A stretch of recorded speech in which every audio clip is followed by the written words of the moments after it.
Hello everyone, welcome to my YouTube channel let's talk. आज मैं आपको बताने जा रहा हूँ अपने देश के एक ऐसे मंदिर के बारे में जिसके साथ बहुत सारे रहस्य जुड़े हुए हैं और उन रहस्यों का आज तक कोई भी ढंग से साइंटिफिक एक्सप्लेनेशन नहीं मिल पाया है। मैं बात कर रहा हूँ श्री जगन्नाथपुरी मंदिर के बारे में, जो कि भारत के 4 धामों में से एक धाम भी है। श्री जगन्नाथपुरी जी का मंदिर भगवान जगन्नाथ श्री कृष्ण जी को समर्पित है। यह भारत के उड़ीसा राज्य के तटवर्ती शहर पुरी में स्थित है। जगन्नाथ शब्द का अर्थ जगत के स्वामी होता है। इनकी नगरी ही जगन्नाथपुरी जयपुरी कहलाती है।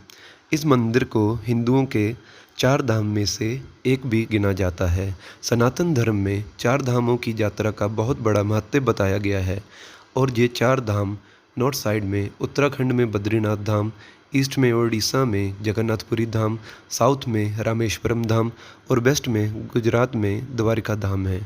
जगन्नाथ जी का मंदिर भगवान श्री कृष्ण जी के लिए समर्पित है।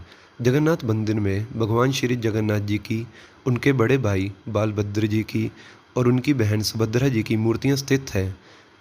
और ये इस मंदिर में ये तीनों मूर्तियाँ लकड़ी से बनी हुई हैं, जो कि हर 12 सालों में बदली जाती हैं। और एक ज़रूरी बात ये है कि जिस दिन ये कार्य किया जाता है उस दिन हेड पुजारी की आंखों पर भी पट्टियाँ बांधी जाती हैं। वहाँ रहने वाले लोगों के हिसाब से मूर्तियाँ बदलने के समय पुरानी जगन्नाथ जी की मूर्ति में से कोई चीज़ निकाल कर नई मूर्ति में डाली जाती है और जिसे लोग ब्रह्म पदार्थ भी कहते हैं। लोगों की मान्यता ये भी है कि जब भगवान श्री कृष्ण जी ने अपनी देह का त्याग किया था तब भी उनके दिल जिंदा था और धड़क रहा था और लोगों की मान्यता के हिसाब से ही उस मूर्ति में भगवान श्री कृष्ण जी का ही दिल है। इसके अलावा इस मंदिर की एक और हैरान करने वाली बात ये भी है कि इस मंदिर के शिखर की कोई भी परछाई नहीं बनती है, चाहे दिन का कोई भी समा हो। और इस मंदिर के ऊपर स्थित झंडे को देखकर भी लोग हैरान रह जाते हैं, क्योंकि झंडा या ध्वज हमेशा हवा की दिशा में ही झूलता हुआ दिखाई देता है, लेकिन इस मंदिर के ऊपर का ध्वज हवा की विपरीत दिशा में झूलता है। इस बात को भी अभी तक कोई एक्सप्लेन नहीं कर पाया है कि ऐसा क्यों होता है। और इस ध्वज को लेकर ये भी मान्यता है कि इसे प्रतिदिन बदलना जरूरी है और अगर ना बदला जाए तो ये मंदिर अगले 18 वर्षों तक बंद हो जाएगा। इस मंदिर के ऊपर सुदर्शन चक्र भी बना हुआ है, जिसकी खास बात यह है कि इसको किसी भी दिशा से आप देखो तो उसका मुख आपको अपनी तरफ ही दिखाई देगा। श्री जगन्नाथपुरी जी का महाप्रसाद भी काफ़ी प्रसिद्ध है और इसको बनाने में 800 लोग प्रतिदिन तैयार रहते हैं। इस प्रसाद को तैयार करने की भी एक खास बात है। इसको मिट्टी के 7 बर्तनों में पकाया जाता है, लेकिन सबसे ऊपर वाले बर्तन का प्रसाद सबसे पहले पक के तैयार हो जाता है, जो कि आग से सबसे दूर रहता है, और सबसे नीचे वाला बर्तन का प्रसाद सबसे आखिर में पकता है, जो कि आग के बिल्कुल पास में रहता है। ये मंदिर समुंदर के पास में स्थित है, लेकिन एक और ख़ास बात यह भी है कि जैसे ही आप मंदिर के प्रवेश द्वार के अंदर आ जाते हैं तो आपको समुंदर की लहरों की आवाज़ सुनाई देना बंद हो जाता है और जैसे ही आप पाँव मंदिर के बाहर रखते हैं तो आपको लहरों की आवाज़ साफ सुनाई देनी शुरू हो जाती है। इसे भगवान का कोई करिश्मा माने या कोई साइंटिफिक कारण, लेकिन ये सब यहाँ पर होता है। जगन्नाथ मंदिर का निर्माण 7वीं सदी में हुआ था। 10वीं सदी में मंदिर का पूर्ण निर्माण किया गया था राजा अंतरबर्मन चौड़ागंगा जी ने। अकॉर्डिंग टू द सोर्सेज, राजा इंद्रद्युम्न जो कि मालवा के राजा थे, उन्होंने इस मंदिर का निर्माण शुरू करवाया था। उनको सपने में भगवान श्री विष्णु जी ने बताया था कि नीलांचल पर्वत पर उनकी एक मूर्ति है, तुम उसे एक मंदिर बनवाकर उसे वहाँ स्थापित करवा दो। लेकिन उस पर्वत पर स्वर्गविले के लोग रहते थे, जो कि नील माधव भगवान की आराधना करते थे। तो राजा ने मंदिर बनवाकर भगवान जी से प्रार्थना की कि आप मंदिर में प्रवेश करें।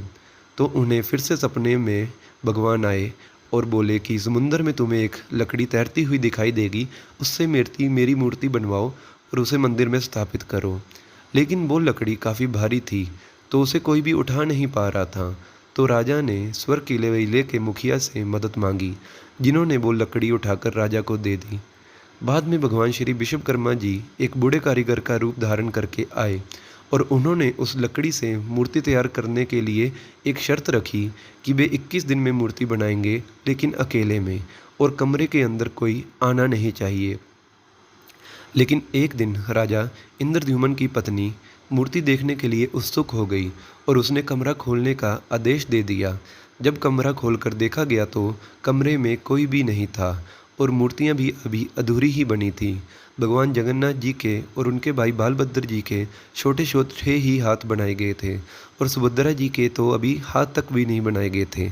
तो इसी को भगवान की मर्जी मानकर राजा ने मूर्तियों को मंदिर में स्थापित करवा दिया। और इसके बाद जहाँ भगवान की रथ यात्रा भी काफ़ी प्रसिद्ध है। इसमें मंदिर के तीनों मुख्य देवता भगवान जगन्नाथ, उनके बड़े भ्राता बालभद्र और बहन सुभद्रा, तीनों अलग अलग भव्य और सुसज्जित रथों में विराजमान होकर नगर की यात्रा को निकलते हैं। श्री जगन्नाथपुरी पहले नील माधव के नाम से भी पूजे जाते थे, जो भील सरदार विश्वासु जी के आराध्य थे। अब से लगभग हजारों वर्ष पूर्व भील सरदार विश्वासु नील पर्वत की गुफा के अंदर नील माधव जी की पूजा भी करते थे। मध्यकाल से ही जय उत्सव हर्षोल्लास के साथ मनाया जाता है। इसके साथ ही जय उत्सव भारत के ढेरों वैष्णव कृष्ण मंदिरों में भी मनाया जाता है एवं यात्रा निकाली जाती है। जय मंदिर वैष्णव परंपराओं और संत रामानंद से जुड़ा हुआ है। जय गौड़ीय वैष्णव संप्रदाय के लिए खास महत्व रखता है। इस पंथ के संस्थापक श्री चैतन्य महाप्रभु भगवान की ओर आकर्षित हुए थे और कई वर्षों तक पुरी में ही रहे थे। रथ यात्रा में सबसे आगे ताल ध्वज पर श्री बलराम, उनके पीछे पद्म ध्वज पर माता सुभद्रा और सुदर्शन, और अंत में नंदीघोष नाम के रथ पर श्री जगन्नाथ जी सबसे पीछे चलते हैं। बालभद्र जी का रथ तालध्वज और सुभद्रा जी का रथ देवालन जगन्नाथ जी के रथ के से कुछ छोटे हैं। संध्या तक ये तीनों ही रथ मंदिर में जा पहुंचते हैं। अगले दिन भगवान रथ से उतरकर मंदिर में प्रवेश करते हैं और 7 दिन वहीं रहते हैं। गुड़ीचा मंदिर में इन 9 दिनों में श्री जगन्नाथ जी के दर्शन को आड़प दर्शन कहा जाता है। श्री जगन्नाथ जी के प्रसाद को महाप्रसाद माना जाता है, जबकि अन्य तीर्थों के प्रसाद को सामान्य ही प्रसाद कहा जाता है। श्री जगन्नाथ जी के प्रसाद को महाप्रसाद का स्वरूप महाप्रभु बल्लभाचार्य जी के द्वारा मिला था। कहते हैं कि महाप्रभु बल्लभाचार्य जी की निष्ठा की परीक्षा के लिए उनको एकादशी व्रत के दिन पुरी पहुंचने पर मंदिर में किसी ने प्रसाद दे दिया था।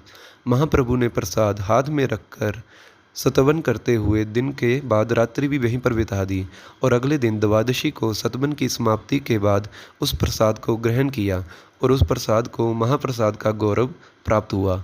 नारियल, लाई, गजा मूंग और मालपुआ का प्रसाद विशेष रूप से इस दिन मिलता है।